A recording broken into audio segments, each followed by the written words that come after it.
in the country's best basketball state. Hey, this game is not for the weak. But when you get down to it, this rivalry isn't about facts. It's about a feeling. It's about running out of that tunnel with 15,000 maniacs screaming louder than they ever have. And it's the joy you get when the final horn sounds and you stand with your brothers, victorious. It's like no other feeling in the world.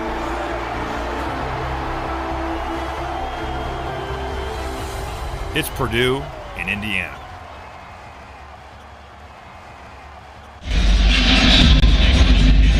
Hi everyone, and welcome to the Boiler Ball pregame show. Tonight we're at Purdue's Mackey Arena, where history could be made. The Purdue Boilermakers come into this matchup with their rival, the Indiana Hoosiers, knowing that with a victory, Purdue will guarantee itself at least a piece of the Big Ten Championship, their 25th league-leading Big Ten title. I'm Rob Blackman. The man to my left is Chris Forman. Bobby Riddell, the former Boilermaker, to my right. A sellout crowd will be on hand tonight for a blackout. Purdue and Indiana. The Hoosiers ranked 17th in the country. Purdue currently ranked number 5. Thank you so much for joining us. This game tonight, a 7:40 tip-off.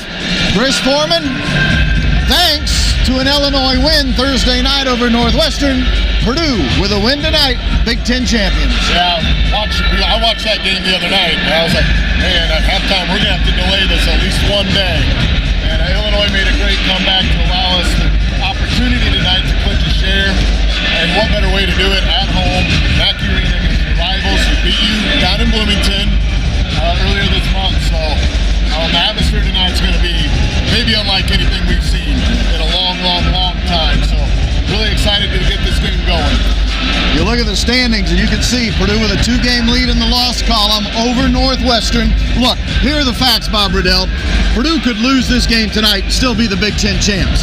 Purdue just has to win one more game over their final 3 or have Northwestern lose one time over their final 3. But the fact of the matter is, it would be oh so sweet to clinch the title against your rival at home.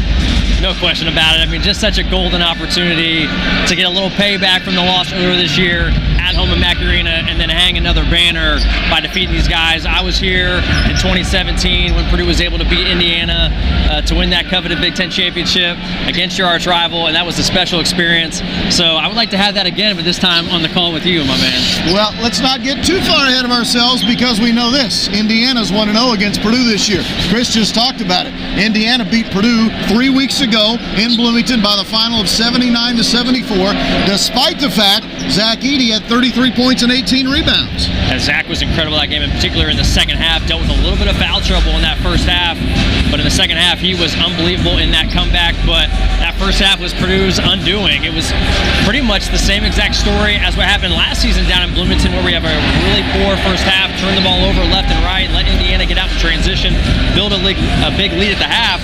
But then the Boilers gathered themselves at halftime, stormed back. Unfortunately, in both games, not quite able to finish it down the stretch. But this Indiana team clearly showed in Bloomington they got talent. They've showed it here with their play down the stretch in the Big Ten season. They've really been playing much better, followed by Trace Jackson-Davis. You know, he's been leading the way for them along with Jalen Hood-Schifino. So Purdue is going to have to, play well tonight to win. Funny you mentioned Trace Jackson-Davis as we look at a comparison between Zach Edey and TJD, as they like to call him in Bloomington. Clearly, Chris, these are the 2 front runners for Big Ten Player of the Year. Yeah, you could probably even extend that to National Player of the Year, honestly. The 2 have just dominated in Big Ten play. They're both 1 and 2 in points and rebounds. Trace has more assists, more blocks. Zach shooting better from the field. Just an unbelievable year by both of them. And I know, like, Purdue fans don't think Trace Jackson-Davis has improved that much. You look at what he did his freshman year and where he's come now. Yeah. He is a very, very, very good college player. Will it translate at the next level? I don't know. But what he's done this year has been pretty special. What Zach's done this year has been really special. So these 2 will go at it tonight. Zach in that first game was saddled with foul trouble too. Right. He had 33 points in 31 minutes. If he can stay on the floor, Trace Jackson, the last 2 games, he plays a lot of minutes. And he's looking a little bit worn down. If Zach can keep pounding them, hopefully good things are ahead for the Boilermakers. Trace Jackson-Davis had 25 and 7 in the first meeting between these 2 teams. Chris Forman talks about Jalen Hood-Schifino, how good he's been this year. Speaking of foul trouble, which Chris was talking about, Ethan Morton got in early foul trouble down in Bloomington.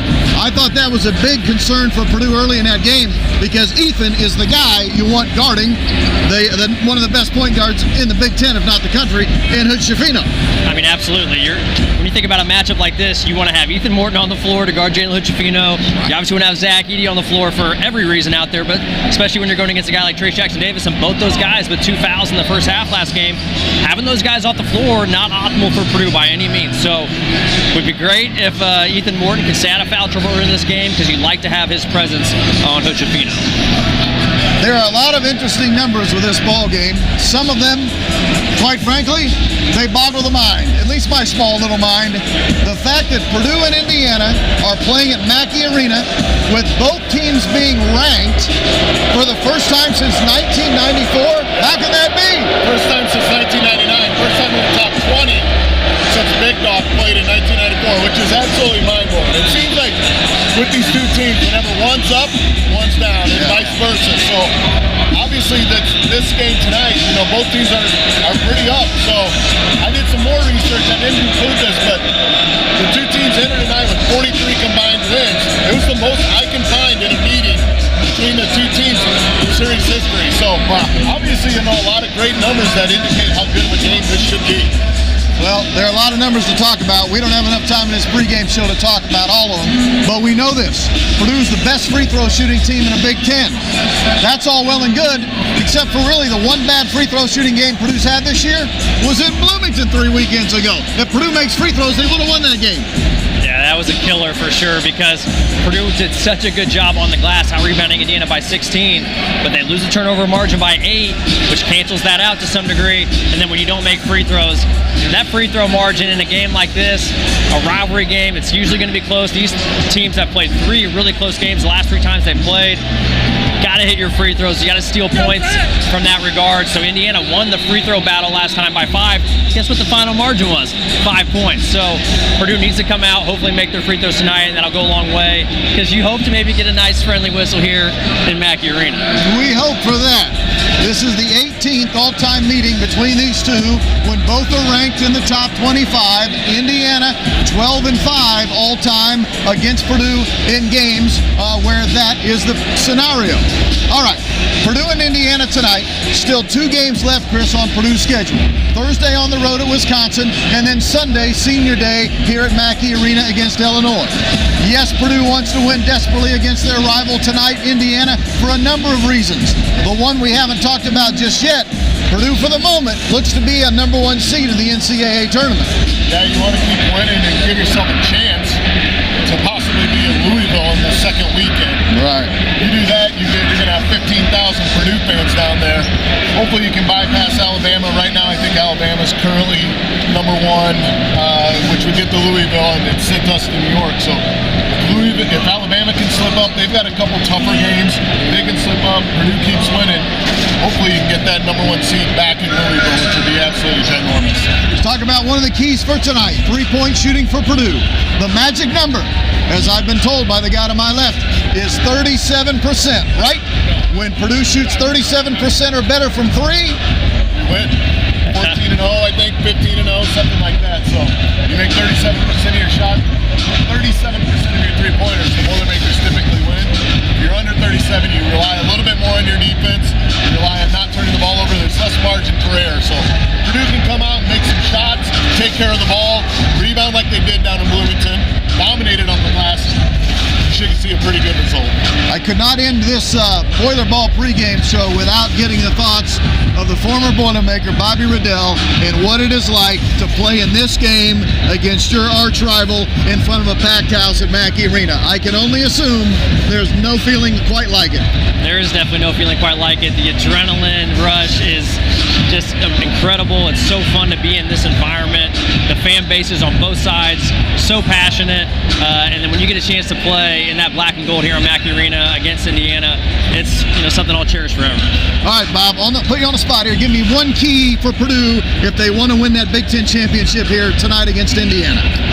I think the turnovers are just huge. I just feel like here at home, for Indiana to have a lot of success, they're going to have to use their defense to create some offense against us. So Purdue can take care of the basketball, not allow Indiana to get in transition, make them have to score in the half court. I think that's going to put Purdue in a great spot. We will see how it shakes out. 7:40 for the tip, 7:40, Purdue and Indiana. You can join myself and Bobby Riddell on the radio network. Our pregame show starts at 6:30. For Chris Forman, for Bobby Riddell, and for our entire broadcast production crew, I'm Rob Blackman, thanking you for joining us. It should be a wild night tonight inside of Mackey Arena. 56th straight sellout here at Mackey, and with a Purdue victory, the Boilermakers will be Big Ten champions. Thanks for joining us, everyone, and have a great rest of your weekend.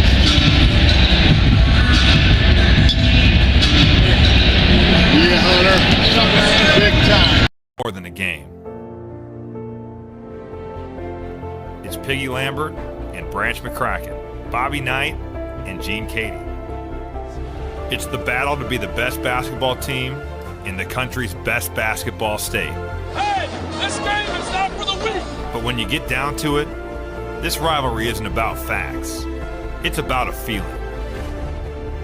It's about running out of that tunnel with 15,000 maniacs screaming louder than they ever have. And it's the joy you get when the final horn sounds and you stand with your brothers, victorious. It's like no other feeling in the world.